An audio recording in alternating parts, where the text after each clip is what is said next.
Su tono seguía siendo suave, pero algo había cambiado. Ahora hablaba con fuego. No es más fuerte el que nunca se quiebra, sino el que, roto, sigue caminando. No es más santo el que nunca duda, sino el que, aun con miedo, se lanza en brazos de Dios. ¿Y cuántos de ustedes, sin saberlo, son héroes de la fe? Madres que rezan por sus hijos, abuelos que enseñan a orar, jóvenes que dicen no a la corrupción, pobres que comparten lo poco que tienen. Eso es el reino. Un murmullo de aprobación recorrió el templo. Algunos bajaron la cabeza, otros se limpiaban discretamente las lágrimas. Una mujer mayor apretaba su rosario con fuerza. El niño que antes jugaba, ahora miraba atento al altar, como hipnotizado. Y el Papa ya no se escondía, no podía. Sus lágrimas rodaban libremente, no por debilidad, sino por verdad, por belleza, por gratitud. Aquel sermón no solo lo conmovía, lo sanaba. Jesús no eligió a los sabios, ni a los poderosos. Eligió pescadores, eligió a Pedro que dudaba, a Tomás que no creía, a mujeres que lloraban, eligió a los que nadie elegía. ¿Y saben por qué? Porque el reino no necesita perfectos, necesita sinceros, necesita corazones dispuestos, como el tuyo, como el mío. Francisco bajó la cabeza en su corazón. Aquella frase lo golpeó como un susurro divino. El reino no necesita perfectos, necesita sinceros. Era como si toda su vida, su vocación, sus caídas, su elección como papa cobrara un nuevo sentido. En esa única línea, Arturo terminó su sermón con una frase que no venía en ningún libro, pero que venía del alma. Y si hoy estás aquí, con el alma cansada, no te preocupes, no llegaste tarde, Dios te estaba esperando. Un silencio profundo cubrió la iglesia. No era incómodo, era reverente, un silencio donde Dios hablaba sin palabras. El padre Arturo regresó al altar. No miró hacia el fondo de la iglesia, no sabía aún quién estaba allí, pero en su interior algo le decía que ese día alguien muy especial había sido tocado por el amor de Dios. El eco del sermón aún flotaba en el aire, como si las palabras del padre Arturo hubiesen quedado suspendidas. Entre los muros antiguos de 1919, la iglesia. La misa prosiguió. Pero en el corazón del Papa Francisco algo había cambiado. No era simplemente una homilía. Lo que había escuchado había sido un llamado, un susurro divino que atravesó sus defensas, sus títulos, su experiencia. El corazón del Papa se abría lentamente, como una flor que resiste el invierno, pero que al fin siente el calor del sol. Mientras los fieles rezaban el credo, Francisco apenas podía concentrarse en las palabras. Su mente viajaba, su alma dialogaba con lo que acababa de escuchar. No se trataba de una crisis, sino de una purificación, como si Dios, a través del humilde padre Arturo, hubiera comenzado a sacar el polvo acumulado de su espíritu, el polvo del cansancio, de la presión, de la responsabilidad. Recordó las noches en que, solo en su habitación del Vaticano, se arrodillaba ante el crucifijo con una sensación de insuficiencia. Había momentos en que sentía que no estaba a la altura, que el peso de la iglesia era más grande que sus decisiones no agradaban ni a unos ni a otros, que su sonrisa muchas veces era una forma de sostenerse. Y ahora, sentado en el último banco de una iglesia que ni siquiera aparecía en los mapas, una voz sencilla lo había hecho llorar, no de tristeza, de alivio, mientras los fieles se daban la paz. Algunos lo saludaron sin reconocerlo. Él respondió, con una sonrisa sincera, mirando a los ojos, agradecido de poder compartir ese momento como un creyente más. Fue entonces cuando una niña, de no más de 8 años, se acercó corriendo y le ofreció la mano con naturalidad. «La paz esté contigo, abuelo», dijo con ternura. Francisco se rió suavemente, apretó su pequeña mano y respondió: «Y contigo también, hija». Ese gesto sencillo terminó de derrumbar las últimas murallas. El corazón del Papa ya no era el de un jefe de Estado, ni el de un líder global. Era el de un hombre de fe que necesitaba volver a las fuentes, al silencio, a la ternura, al Evangelio desnudo. Cuando llegó el momento de la consagración, el templo entero se llenó de una atmósfera sagrada. El padre Arturo levantó el pan y el vino con una devoción tan auténtica que parecía que el tiempo se detenía. Francisco se arrodilló. Sus rodillas, ya viejas y adoloridas, no importaban.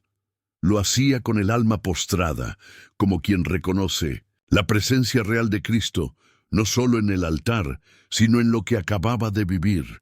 Miró el cáliz elevado y, en un instante, vio su propia vida pasar, su vocación juvenil, los años en Buenos Aires, los barrios pobres, las visitas a las cárceles, su elección como papa, las noches solitarias, las decisiones duras, las veces que había sentido que la barca de Pedro navegaba contra tormentas imposibles, y sin embargo, ahí seguía, amando, sirviendo, cansado, sí, pero no vencido. Durante la comunión, no fue de los primeros en levantarse.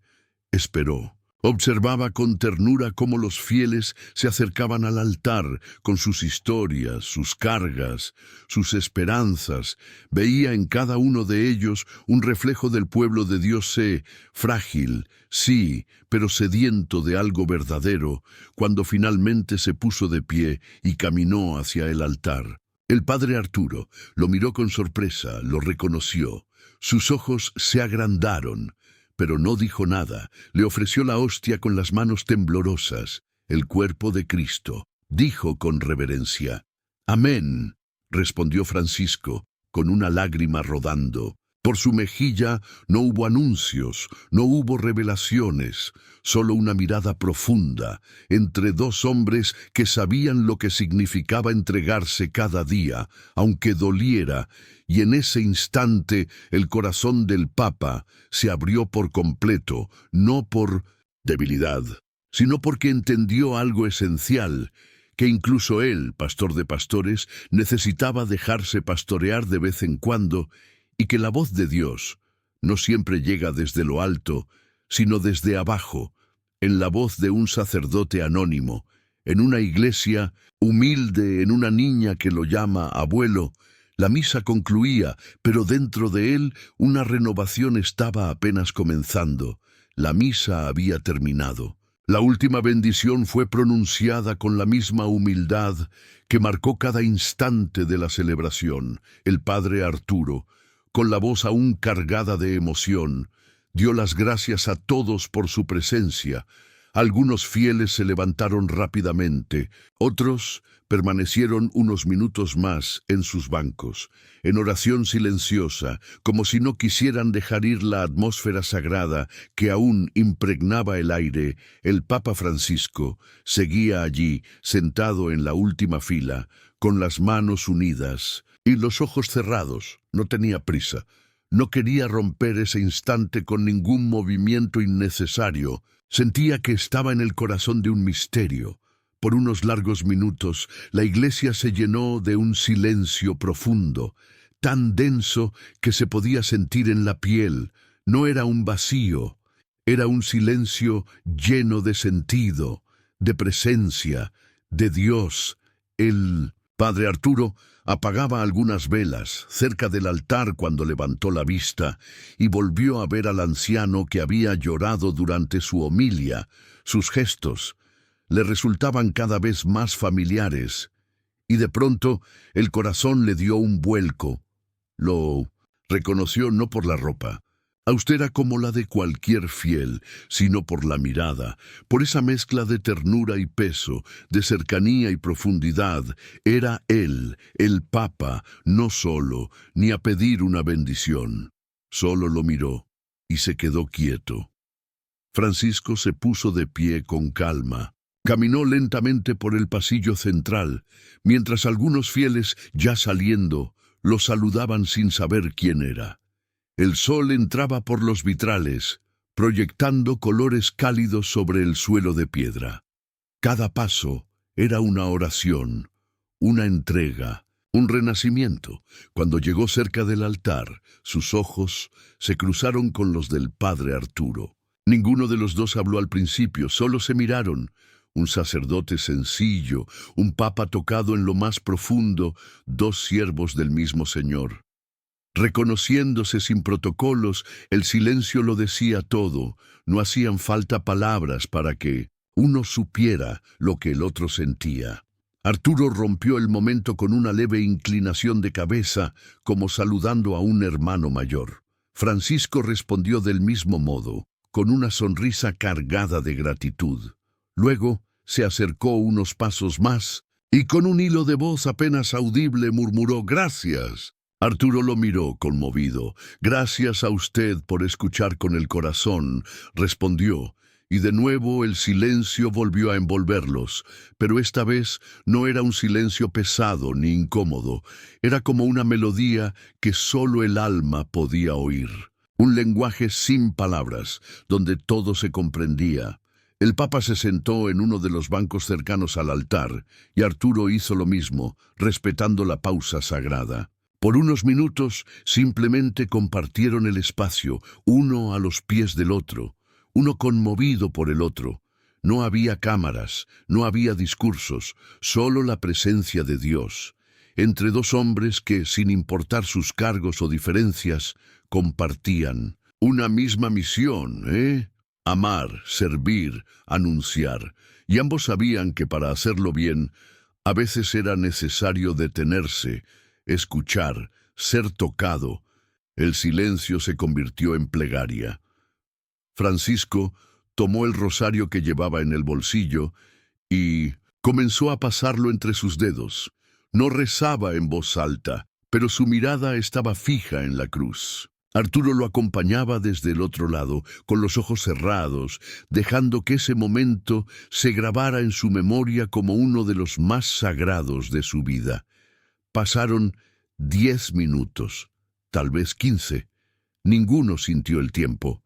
Solo cuando un leve murmullo proveniente del exterior les hizo saber que los fieles ya se habían ido, Francisco volvió a hablar.